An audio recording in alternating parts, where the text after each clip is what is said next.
Agora, como vencer a tentação?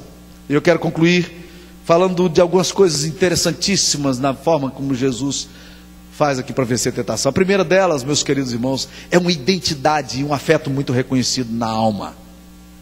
Eu sou filho de Deus. Não vou abrir mão disso aqui. Eu não negocio. Eu não barganho com o diabo. Eu não estou interessado em saber que proposta ele tem, porque eu já sei a proposta do Pai. Eu sou filho amado.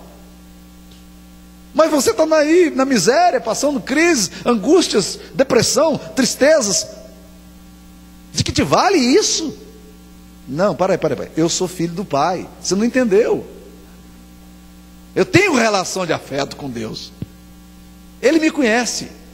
Ele disse que tem prazer em mim e eu tenho prazer nele. A fonte do meu prazer está nele e não nas tuas ofertas. Ah, mas você está com fome? Claro, estou com fome. Mas essa fome não pode se absolutizar na minha vida, porque há alguma coisa que conta mais. A minha relação maravilhosa com o Pai conta mais. E eu não vou abrir mão do privilégio de ser filho amado de Deus e de vivenciar essa história na presença dele. Segunda coisa, o texto aqui nos fala que Jesus, cheio do Espírito, voltou do Jordão e foi guiado pelo mesmo. A presença do Espírito tem que estar com a gente, gente. Cheio do Espírito e guiado pelo Espírito. Sabe por quê?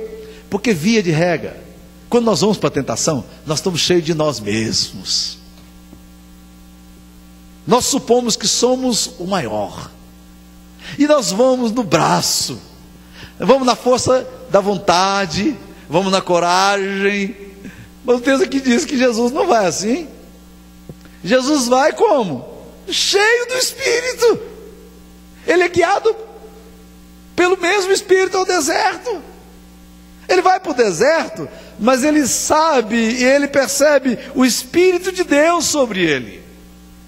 Se quisermos enfrentar as tentações, nós precisamos estar cheios do Espírito e guiados pelo Espírito, porque para vencer as tentações, nós precisamos de uma força que transcenda a nossa natureza humana, tão carente de respostas imediatas e desejos imediatos satisfeitos. Um dos grandes problemas nossos é que nós temos que ir para o deserto, ou não queremos, mas vamos para o deserto, mas nós queremos enfrentar Satanás com a nossa própria força. Nós nos esquecemos da natureza da batalha, e nós nos esquecemos qual é a nossa estrutura de pó. Nós não nos fortalecemos para a batalha.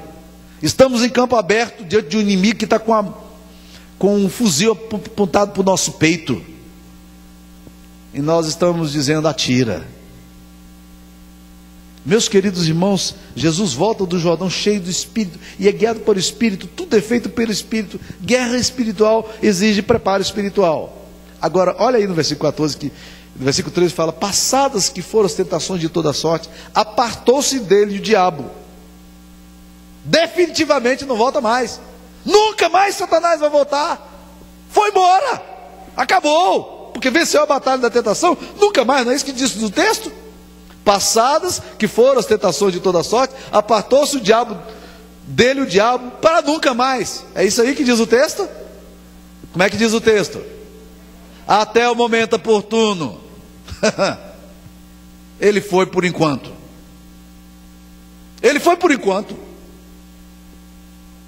Ele não se dá por vencido. A sua viagem, a sua travessia no deserto não vai se dar uma vez só, meu querido. Batalha vencida, Satanás se aparta de você para voltar no momento oportuno, porque nós vamos oportunar outras ocasiões para o diabo voltar. Haverá circunstâncias na vida em que nós vamos oportunar para ele a possibilidade dele voltar. Haverá momentos em que nós vamos abrir novamente as nossas brechas para ele voltar. Mas o versículo 14 conclui dizendo: então Jesus, no poder do Espírito, regressou para Galiléia. Olha aí, que coisa maravilhosa. Quando você vai para o deserto, cheio do Espírito e guiado pelo Espírito, e você experimenta toda a sorte de tentação, mas você continua firme na consciência da sua identidade, de que você é amado do Pai, o resultado é de que você sai da batalha fortalecido, porque o texto diz que ele foi cheio do Espírito e saiu no poder do Espírito. Você vai cheio, e sai no poder. É isso que acontece quando nós estamos sendo provados. Jesus regressa para Galiléia agora no poder. A tentação não leva para a satisfação da carne, nem para a queda, nem para o fracasso, mas para o fortalecimento. William Barclay diz o seguinte: assim como o metal deve ser provado antes de usar-se na confecção de uma ferramenta, para ver se é capaz de suportar as tensões e esforços que deverá resistir, o ser humano deve ser posto à prova antes que Deus possa usá-lo para o cumprimento de seus propósitos. E eu quero concluir dizendo duas coisas. Primeira, para enfrentar a tentação, meus queridos irmãos, nós precisamos saber que nós temos a companhia de dois advogados maravilhosos. Nós temos um advogado judicial, que é Jesus. A palavra de Deus nos diz que Ele levou sobre si toda a nossa vergonha. E Ele cravou na cruz a nossa vergonha. Ele expôs publicamente o diabo, desprezando dele na cruz.